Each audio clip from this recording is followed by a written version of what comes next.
Assalamualaikum, selamat sejahtera. Terima kasih lagi dalam Cikgu Aisyah Channel. Terima kasih kerana bersama video ini. Ini adalah video bahagian kedua, tingkatan 4, bab 1, tajuk fungsi dan persamaan kuadratik dalam satu pemboleh ubah. Jadi dalam video pendek bahagian yang kedua ini, saya akan huraikan sedikit berkenaan dengan paksi simetri, macam mana nak cari daripada satu gambar yang berada dalam sata chartes, satu graf kuadratik yang ada dalam sata chartes. Kemudian saya nak bincangkan pelbagai bentuk graf kuadratik berdasarkan perbezaan persamaan yang telah diberi. Maksudnya persamaan tu lain-lain kan, dan macam mana persamaan itu mempengaruhi bentuk persamaan kuadratik ataupun ungkapan kuadratik tersebut. Ini adalah Ini adalah unjuran daripada bahagian yang pertama, paksi simetri yang telah dibincangkan, di mana paksi simetri itu kita dah bincang formula untuk mencari paksi simetri daripada ungkapan kuadratik ataupun fungsi kuadratik yang diberi. Sudah diberi kalau masih ingat. Kalau tak ingat, kena tengok balik dalam video bahagian yang pertama. Ini video bahagian kedua, kita sambung je.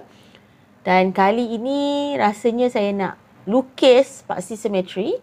Kemudian daripada lukisan yang telah dilukis ni, kita nak nyatakan di manakah persamaan paksi simetri. Okay, dekat gambar ni dia beri fungsi kuadratik x kuasa 2 tolak 8x tambah 15. Dan bentuk graf tu diberi begini bentuknya. Okay. Jadi bagaimana kita nak mencari paksi simetri? Kita boleh tengok terus pada graf sebab dia dah beri gambar. Paksi simetri ni maksudnya satu garis yang berada di tengah-tengah. Maksudnya bahagian kiri dengan kanan dia sama banyak. Jadi kalau di tengah-tengah, maksudnya di mana?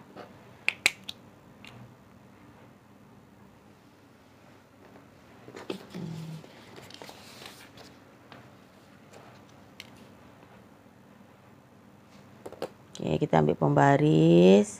Di tengah-tengah mana? Dekat tengah ni garis ni kan? Jadi saya garis lah ya. Kita buat garis putus-putus. Garis putus-putus tu mewakili X sama dengan 4.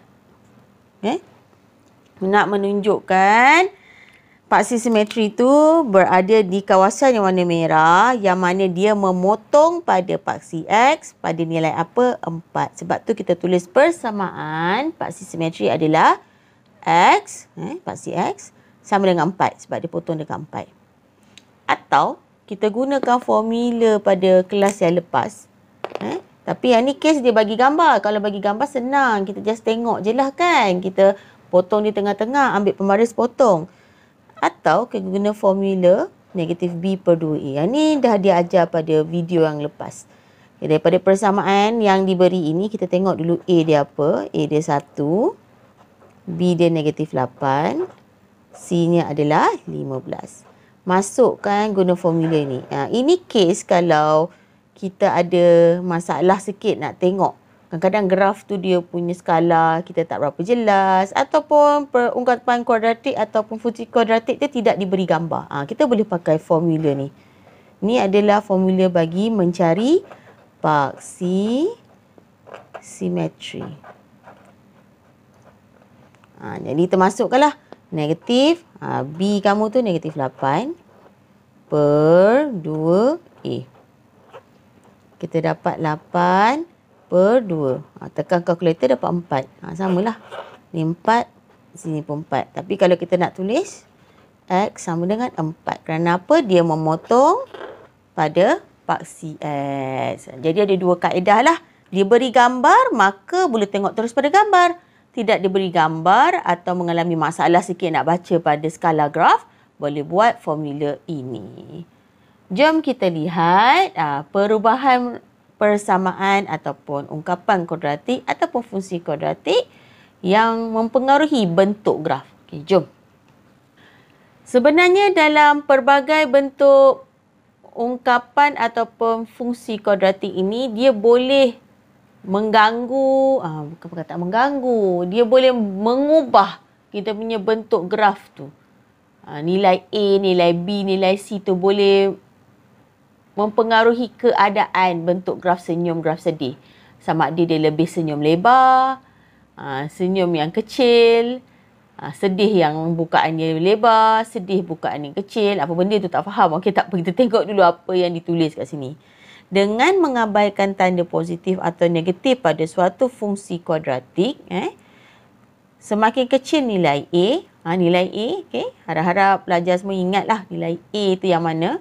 Semakin besar bukaan lengkung graf fungsi kuadratik itu dan sebaliknya. Itu ayat yang pertama. Ayat yang kedua, tentang B pula. Perubahan nilai B akan menggerakkan kedudukan paksi simetri ke kiri atau ke kanan. Ini cakap pasal nilai B pula. Dan perubahan nilai C akan menggerakkan pitasan Y ke atas ataupun ke bawah. Okey, jadi kita tengok contoh untuk yang pertama dulu. Dia kata nilai A ni semakin besar semakin kecil nilai A, semakin besar bukaan lengkung graf fungsi kuadratik itu dan sebaliknya. Macam mana tu? Macam mana? Okey, jom tengok contoh dia. Saya bagi satu contoh. Graf senyum, iaitu graf fungsi kuadratik yang positif. Jadi kita nak tengok tentang bukaan graf. Dia punya bukaan. Maksud bukaan ni ada yang graf dia senyum macam ni. Ada yang graf dia senyum lebar. Okey, ada graf dia senyum kecil je. Tu betul. Maksudnya bukaan dia ni. Bukaan lengkung tu. Kita nak check. Kalau kita nak tengok bukaan lengkung ni, sebenarnya kita nak kena tengok pada apa? Nilai E. Nilai E kita. Jadi kalau daripada pernyataan tadi tu, kita baca yang pertama tu, dia cakap, dalam suatu fungsi kuadratik, semakin kecil nilai A, semakin besar bukaan lengkung fungsi kuadratik dan sebaliknya. Tetapi mestilah kita mengabaikan tanda positif atau negatif. So dalam kes ni graf senyum ni dia tak ada simbol negatif kan pada A. Jadi saya abaikan sebab memang tak ada simbol negatif. Dia bagi dalam kotak. Nilai A ni sebab dia ada sebelah X kuasa 2 kan. Kita ada yang 3. Saya tulis kat sini lah. Kita ada 0.3. Kita ada yang ni tak ada nilai apa-apa, maksudnya 1. Alright. Agaknya yang 3 ni yang mana? Antara R, S, T. Kan kita tak nampak kot. R ni yang ni. Saya pakai pen merah ni bagi nampak. Ni yang merah ni. Bukaan dia paling besar. Tu yang R. Yang mana R agaknya? Bukaan paling besar. Dia kata tadi kalau kita tengok semakin kecil nilai A, semakin besar bukaan. Jadi nilai A yang paling kecil dekat mana? 3 ke, 0.3 ke, 1 nilai paling kecil? Ya, betul. Yang paling kecil tu adalah nilai R. Maka 0.3 ni adalah R kamu lah. Yang kedua, kita tengok pula yang S. S ni saya rasa, tak naklah S, nak T lah yang paling kecil. Pakai pen biru. T mana? Yang ni. Pakai pen biru, nampak sikit. Kan? Tu dia, pen biru. T ni paling kecil. Kalau yang paling besar bukaan tu nilai paling kecil, maka T tu dia punya bukaan tu adalah bukan paling lebar lah, paling kecil lah kan. Bukaan dia paling kecil lah. T tu kan nampak? Kecil kan? Maka nilai dia semakin besar A-nya.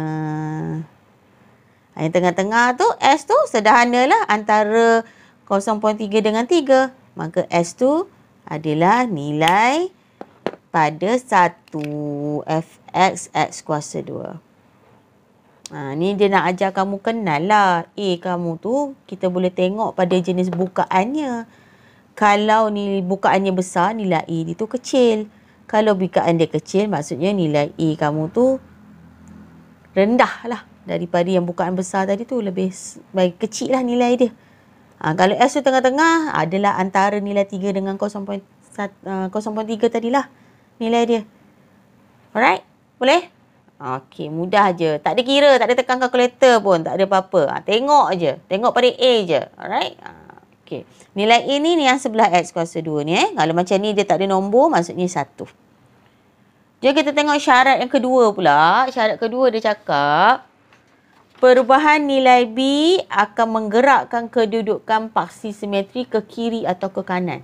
Sudah. Apa tu? Okey, jom kita tengok.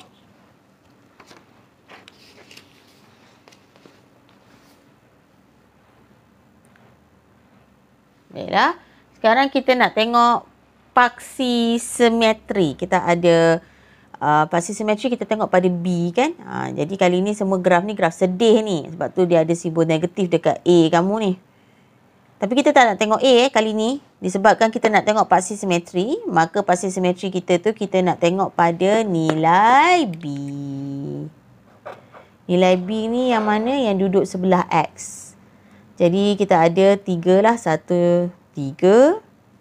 Satu lagi 1. Satu lagi 2. Okey. Negatif 3, negatif 1 dengan 2. Right? Jadi saya nak tulis dekat tepi ni lah. Negatif 3. Pada B ya. Mana B? Ni B kamu ni. Negatif 1. Ni. Dengan positif 2. Okay. Semakin nilai dia negatif, maka kalau B kamu tu lebih negatif, maka dia bergerak ke belah kiri. Kalau nilai dia besar, positif, dia akan gerak ke belah kanan. Jadi kalau tengok duduk belah kiri, paksi simetri siapa? Okay, kita tengok dulu J ni. J ni takut tak nampak pakai pen biru. Ni J. Nampak ni biru ni. Kita keluar pula. Alay. Okay. Tu. Jadi paksi simetri dia kat mana? Kalau kita perhatikan. Pakai pensel lah. Paksi simetri dia tengah-tengah ni. Dia membelah dua ni kan. Kita andaikan paksi simetri dia belah kiri. Paling kiri ni kalau banding dengan graf yang L dengan K ni, betul tak? Banding dengan L dengan K ni L. Pap ni K. Kalau tak nampak saya pakai pen merah. So yang L saya pakai pen merah. Okey. Kalau kita perhatikan yang L ni, yang J ni paksi simetri dia paling kiri. Jadi saya cadangkan kedudukan J ini berada di negatif 3 kat sini. Okey. Sebab paksi simetri dia paling kecil, duduk di belah kiri, negatif 3. Jadi yang L tu yang mana? Dia duduk dekat belah negatif juga ni. Kan, betul tak? Kita potong yang L ni. Paksi simetri kamu kat mana ni? Lebih kurang lah kat sini ya. Tengah-tengah. Ni. Arrow saya nampak ni. Jadi dia duduk kat mana? Dia duduk dekat negatif 1. Okay. Jadi yang 2, inilah yang hitam ni yang 2. Kalau paksi simetri dia kita potong, dia mesti ada nilai positif. Jadi yang itu ada K kamu. Tak ada kira apa. Tengok je kat mana paksi simetri. Paksi simetri tadi saya dah terangkan macam mana nak cari paksi simetri kan daripada gambar. Ni dia. Sama juga ni. Kita potong di tengah-tengah. Tak ada kira apa-apa. Kita andai yang masuk paksi simetri tu ialah garis yang memotong dua bahagian yang sama banyak antara kiri dan kanan pada graf kuadratik tu sendiri. Jadi mana yang negatif duduk belah kiri. Mana yang positif tu duduk belah kanan. Tengok pada mana? Pada nilai B. Tu je. Tak ada tekan kalkulator. Alright. Settle. Okay, jom. Kita tengok yang terakhir, yang C tu pula. Yang C ni tadi saya dah cerita, tapi saya cerita lagi sekali. Yang C pula, nilai C tu sebenarnya mewakili pintasan Y. Okay. Nilai C ni kalau dia berubah, dia boleh ada dua possibility, dua keadaan. Sama ada dia bergerak ke atas ataupun bergerak ke bawah. Contoh. Contoh. Ni dia.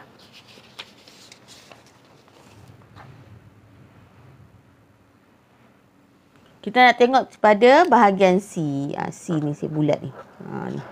C kat mana? Kat sini C. Sini C. Kat sini C. Jadi nilai C kita ada 3. Ada 1, ada 2. Baiklah, ni dia saya tunjuk. 1, 2, 3. Dia pintas dekat paksi Y ataupun dekat fx. Ya? Okey. Kita ada 3 jenis graf. 1 graf E. Ni pakai warna merah lah bagi nampak sikit. 1 graf D. 1 lagi graf F. F tu saya nak pakai warna biru lah. Bagi nampak sikit.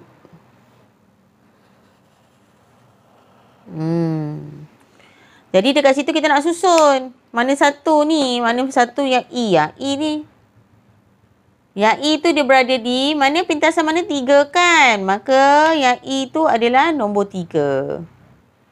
Okay, yang graf garis warna merah tu mewakili yang nombor 3. So dia adalah E lah. Yang kedua D kita, dia memintas pada 2. Tu yang graf dia tinggi sikit kan? Sebab dia mintas kat 2 kan? Jadi yang itu adalah D kamu. 2D. Last sekali. Yang bawah sekali tu dia memintas pada 1. Jadi ini F kamu. Okay. Maksudnya kita belajar apa dalam video kali ni? Kita belajar macam mana nak tengok paksi simetri pada Sata Chartest. Kita ulang kaji macam nak kira paksi simetri.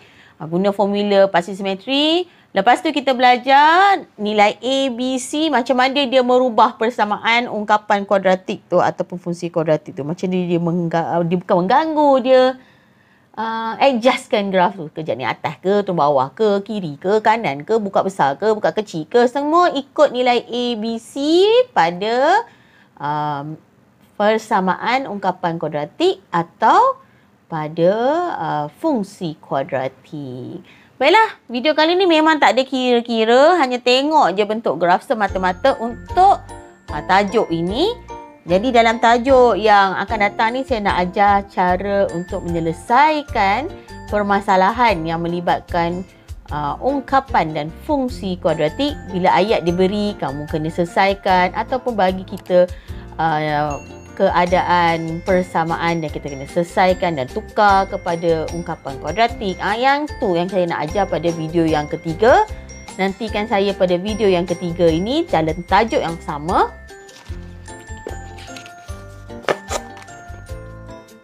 Salah silap saya minta maaf. Jumpa lagi dalam video akan datang. Bye-bye.